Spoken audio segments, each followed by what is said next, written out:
SA Rugby se ringkoppe het vandag in die parlement saamgetrek om hulle saak voor die portefeuljekomitee oor sport en ontspanning te stel.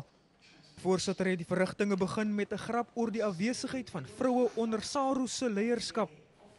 Maar die grap het vinnig die tema van die dag se verrigtinge geword. Hulle het egter openlik erken dat die Springbokke in die rooi is en in 2014 en 2015 glad nie die transformasietekens bereik het nie.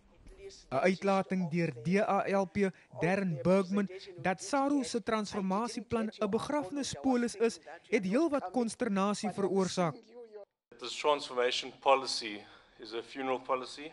I think maybe a nicer name is calling it colour by numbers. Chairperson, I must quickly start with the issue of policy, of funeral policy.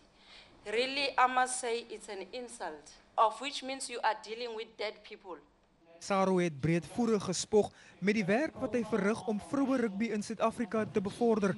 Maar die Unie se leierskap is met rooi gesigte gelaat toe hy deurgangs gepeper is met vrae oor die gebrek aan vroue in sy leierskorps.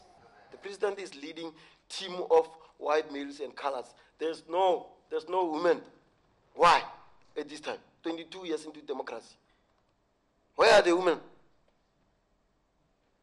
How do you address transformation if you don't acquire the skillful women to be part of the leading team? What are some of the challenges that makes it difficult to attract females into rugby, not on the playing field, but in terms of the administration of the sport? Maar Yuri Roo, SARU se uitvoerende hoof, het vir die Unie in die bres probeer tree. We're open and honest and completely transparent on where we are with our transformation plan. We agreed a pathway. We're sticking to the pathway. If you ask us where we are, we're in the green.